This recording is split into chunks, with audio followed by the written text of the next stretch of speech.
Hello, everybody, and welcome. Today we have us with us the faceless mystery, Mr. James M. Anderson. So we'll go ahead and give you a round of applause here from the studio. So go ahead and tell me a little bit about yourself. Where are you from? What do you like? Oh, okay. To start, from Manchester, England, um, up north in the working town of Great Britain. Oh, and what do I love? Dark fiction, anything that really challenges the norm, anything rebellious, and yeah. Okay, awesome. So tell me a little bit about your writing genre in general. I know you said dark fiction, that sort of thing. What are you most comparable to, and what kind of books have you read that you're most like? Um, so I don't really stick to a singular genre with my books. Um, Usually anything between crime thriller and horror, but I do delve into science fiction at times. Suppose you could compare some of my books to Thomas Harris's Red Dragon, Silence of the Lambs. I'd certainly hope so in quality, but yeah, that's up Okay. to the reader. Awesome. So I know you. I think I checked out your website. And you have mostly some crime fiction stuff, like you just mentioned. But before we go down that road, I got to ask, what kind of sci-fi do you write? Because I am a sci-fi aficionado myself, and I love writing all sci-fi and fantasy stuff. So tell me a little bit about that stuff that you write.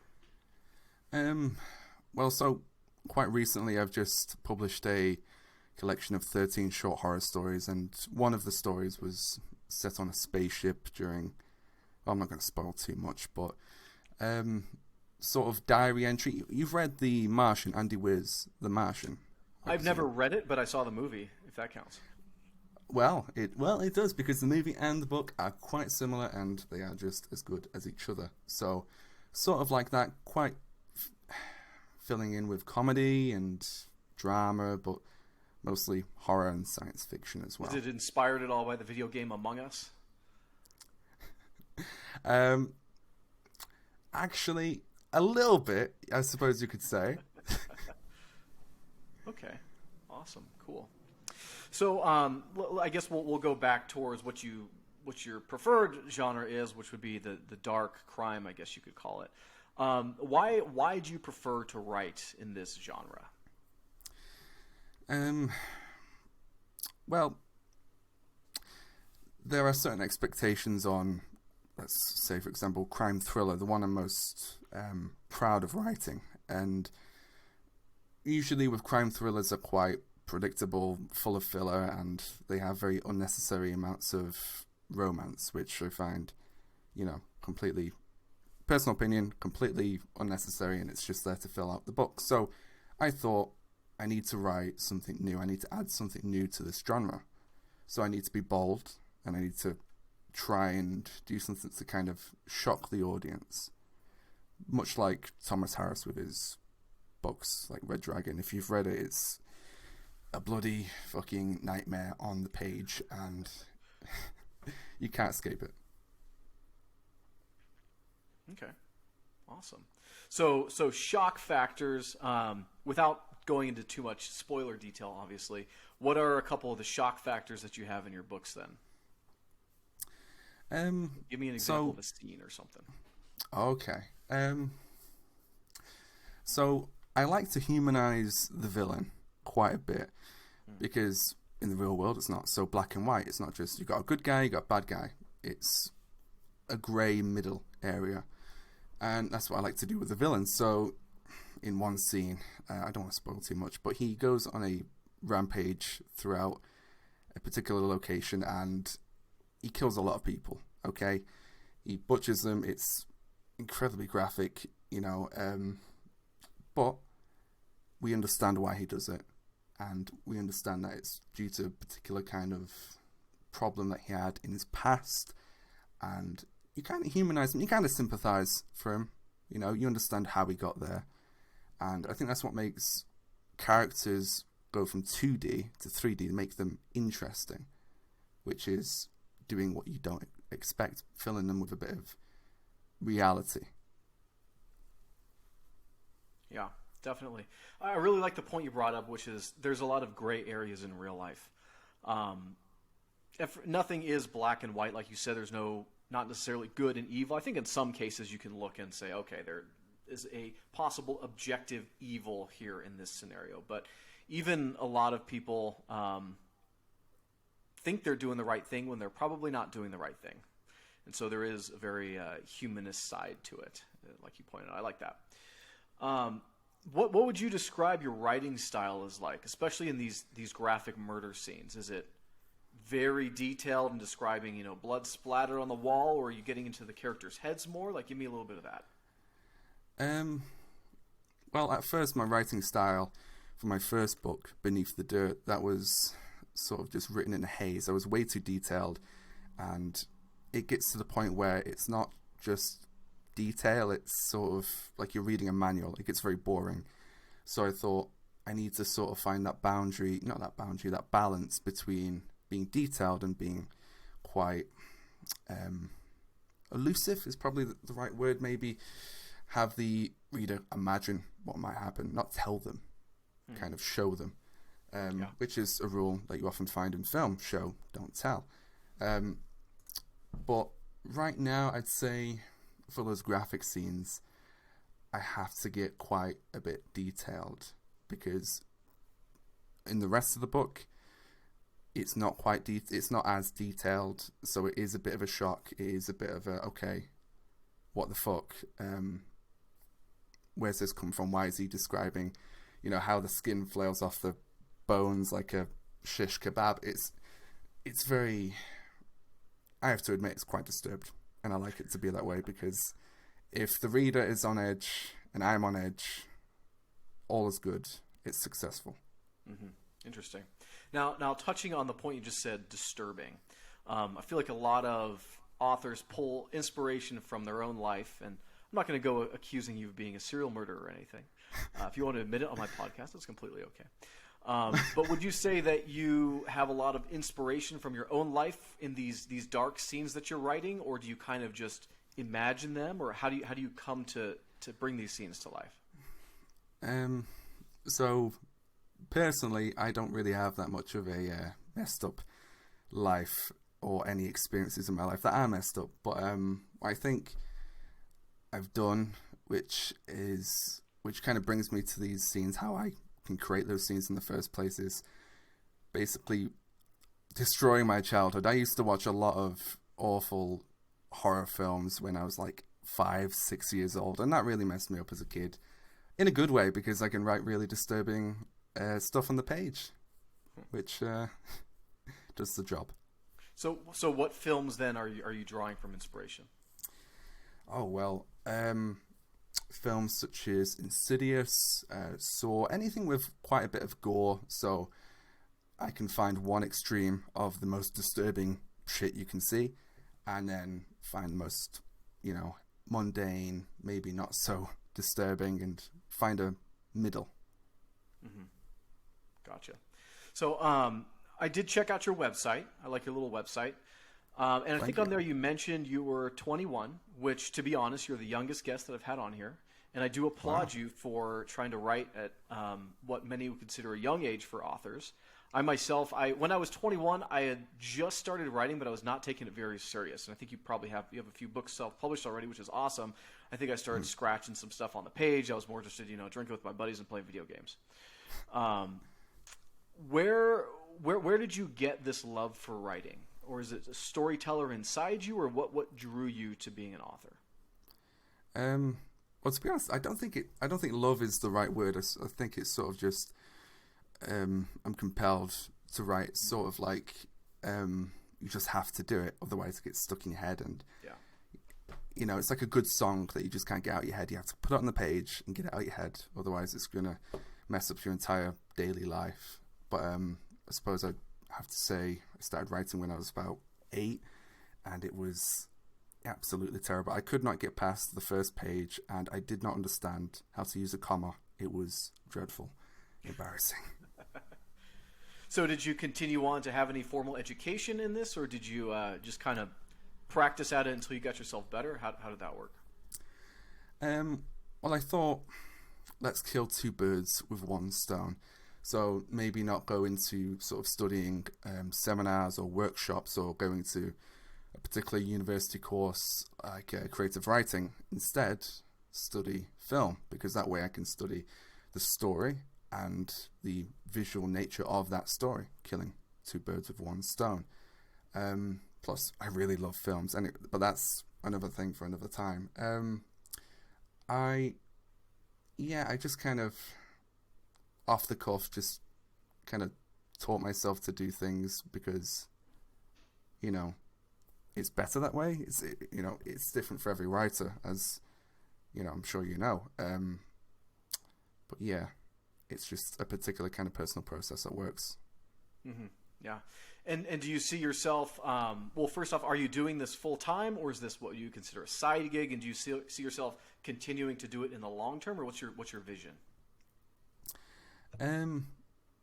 Well, it's not full time. I'm still a student at the moment, but hopefully one day I can be full-time writer. I mean, I think that's nearly every writer's dream, isn't it? Mm-hmm. They actually get paid for their work. Yeah. But yeah, it's just sort of a side gig for now until, I don't know, I get picked up by some amazing publisher or agent and they take me off into paradise heaven. Well, we're all waiting for that. Yeah. One day. So, I'm sorry, go ahead. No, just one day we'll all get to that point. One day. Well, if everybody does it, then it's not special, and then I won't care anymore. But so hopefully everybody, not everybody, but just a select few, myself included and yourself included, of course. Okay. Well, that's good then. I'm good. All right. So let's talk about your self-publishing journey. So you mentioned that you've been self-published, and I found some of your stuff on Amazon, and you said that you would like to get picked up by an agent and or publisher someday. But what has it been like for you to get your works out there? Was it nerve-wracking at first? And kind of walk me through what you were feeling when you did it, and then also some of the process that you did. Okay, so for my first book, Beneath the Dirt, actually all of these books, they are available on Amazon through the Kindle Direct publishing route, which I think is the easiest and probably best way that not just a young author, but any sort of starting off author can really use. So first off, I did a little research on it. Best, cheapest way. I mean, I'm a student. I ain't got no money, so I can't afford all these expensive self-publishing websites and, this and that. So I decided to go through Amazon. It's free to sign up, free to publish. And if you're really resourceful, which I think I am, and, well, Beneath the Dirt is probably proof of that. I wrote that book, edited the book, did the front cover, all for free. Not to say it's a good book. Honestly, my first book is terrible. I think everyone's first is just going to be a disaster. No one's perfect the first time.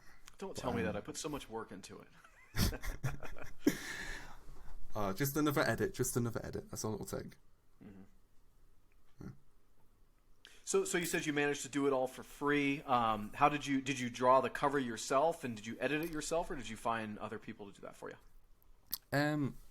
Well, for the front cover, not for the front cover, the full book wrap, I sort of have a hobby in doing Photoshop, graphic design stuff, so I was already pretty familiar with designing my own stuff for my own personal other projects, so it was easy for me to just slap something on there and be happy with it, instead of spending, a certain amount of money on like Fiverr, websites like Fiverr, where someone else can do it for you.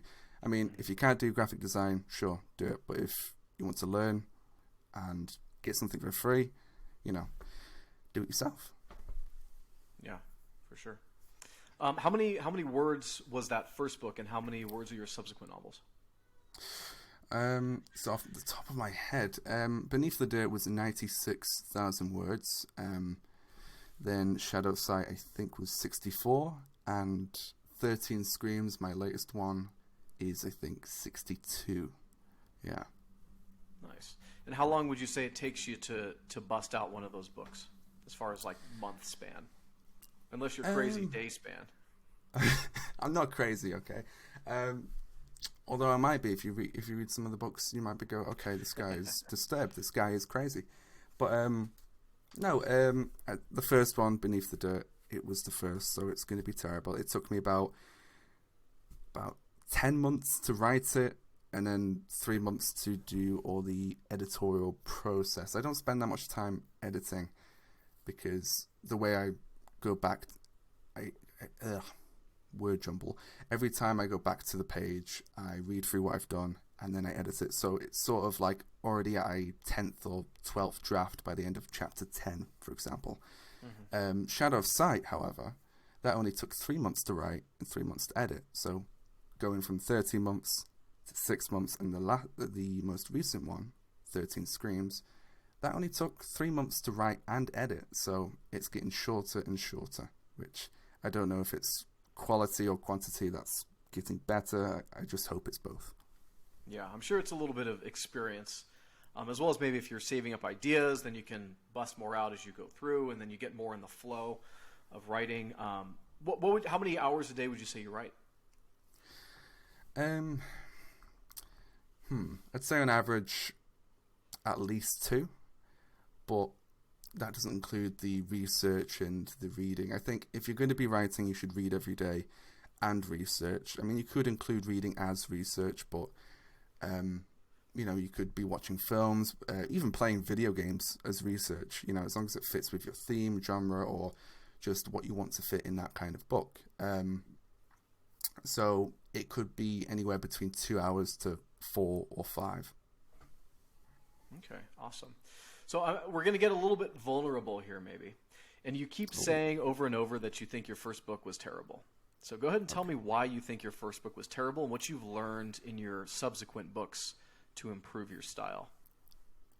Okay. I don't think we'll have enough time to go through everything, but the most notable thing is... Hit me with a few points. Okay. First off, formatting. The line spacing of the book is double spaced, and it's like 13-point font. It is ridiculously large, and it takes up way too many pages.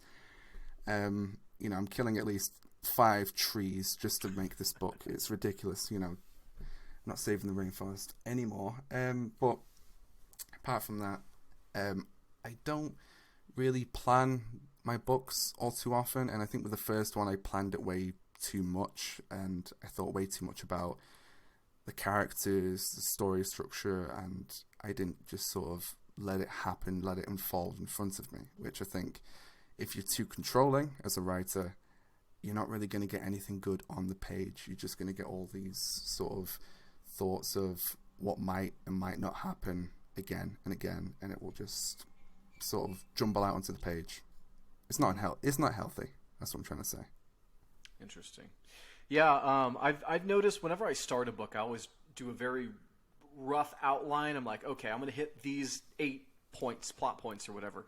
And then by like the second one, everything has completely changed. Kind of like you said, you let the story unfold in front of you, and characters develop into people who I didn't think they were going to be at the beginning, and storylines go all over the place. And it is very interesting. I think there is something to be said about kind of like who was that was the famous sculptor, and they said, I just the pieces inside the marble, I just have to remove the rest of the marble to find the thing that already exists in there.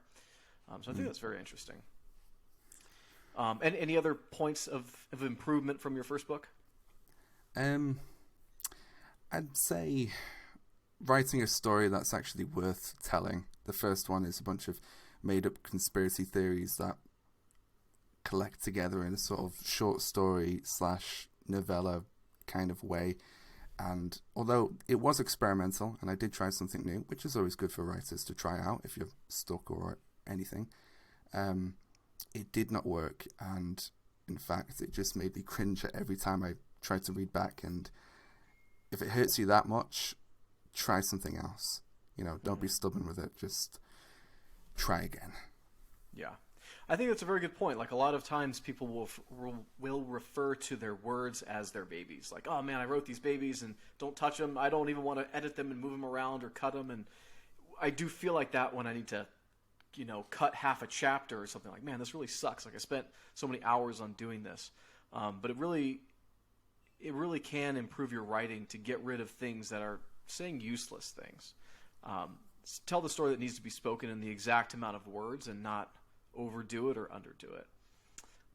Which kind of brings me back to a question I have about something you just said, which was tell a story worth telling, but what to you makes a story worth telling? I'd say anything you're confident in telling, not just you back it up with research, but stuff that you go, yeah, I may not be able to know these facts, these figures, like just say, I'm really bad at writing romances, but maybe I need to research it. If I'm confident in just the idea of let's try that out, I don't need to be confident researching it, just to start the book. Not so you really need to do, you just need to start it. And then if you're good, if you're confident, like you said you were in the beginning, then it will become a book. I mean, I've written quite a few beginnings of books that just never took off because the next day I just wasn't confident. If you're confident within, let's say, the first, I can't put a number on it, but let's just say the first week of writing it, then it's going to be a full book. Awesome. Yeah, I have a full Google Doc drive of just unfinished products that I'd like to get to someday. But we'll see if they ever turn into anything. I like that if you can make it last for a week. I like that. Okay, well, let's start wrapping it up here. So what impact on the world do you want your books to have, or what messages are you trying to get out through your works? Okay, I'm going to be really honest. I don't really want any sort of impact with my books. I know that's not very inspiring or encouraging, but I mainly just write for myself, and that's all that makes me continue writing. So that's good enough for me. If people like it, cool. If people hate it, also cool. It shouldn't really affect what I write next, because there shouldn't be anyone else in the room while I'm writing but myself. No reviews, no private messages, no gossip, no online stuff, nothing. It should just be me and the page or the pen or the typewriter or whatever people are going to be using to write. Although I am a bit of a hypocrite. The first review that I got for Shadow of Sight, I do have it posted on my wall, which is, I'm breaking my own rules here, but I couldn't really care. I couldn't really dare to part with it. It's just, if it doesn't hurt you in your writing, if you can see it that it's not really affecting your writing in any sort of way, positive or negative, it should just be there to just remind you why you're writing, not remind you what you're going to write next, sort of thing, if you catch my drift. Yeah, sort of keep all the voices on the page and make sure they come from your head only, okay?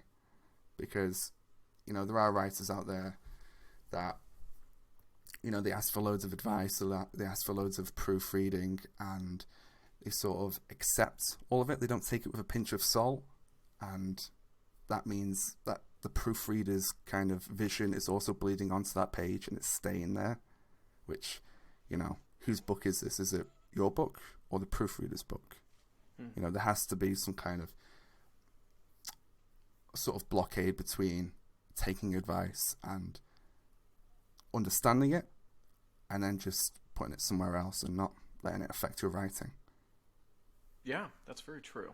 And I going back to what you said before about how you're writing for yourself, I don't think that that's negative. I asked that question about, the impact that you want to have on the world, because a lot of people do have themes in their writing, they have a message they're trying to tell, but there's nothing wrong with just writing for entertainment value. I think entertainment value in and of itself is a value. And in a sense, like Pulp Fiction is not bad. It's, if you can get someone to sit down and enjoy a book and have a good time instead of, vegging out in front of the TV, I think you've accomplished a good goal. So I'm not upset that you said that. To finalize this, do you want to read that quote, your first review that you ever got? Oh, God. Or you can paraphrase it. That's fine.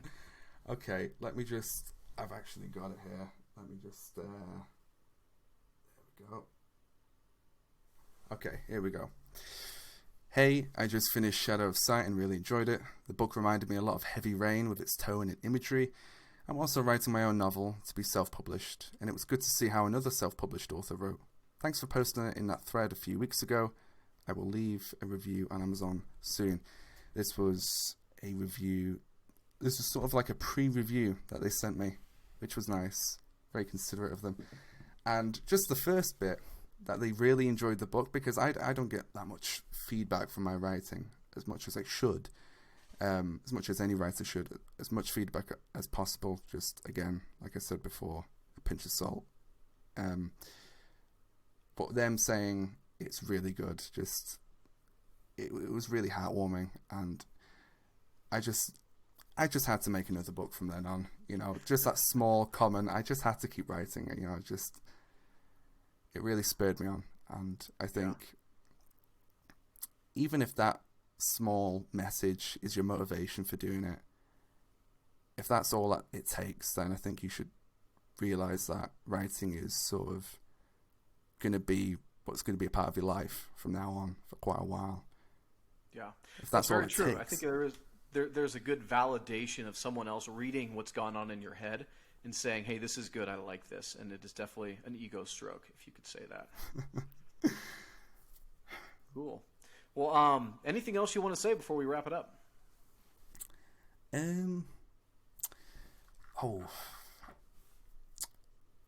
See, I've got all these bullet points and notes written down, so we've gone through inspiration, we've gone through everything here. I don't think we've missed anything, have we? Other than maybe, my favorite book. Stephen King, obviously. I mean, I'm just as generic as they come. Misery by Stephen King. You know, it's disturbing. It's just fucked up, and that's why I love it. And he's brave. Well, I've never read it, but you just inspired me to read it. Well, go ahead. You're gonna have nightmares, but I hope you have fun. Great. All right. Well, thank you for that, but also thank you for hopping on, and I'll catch you around. No problem. Great being here.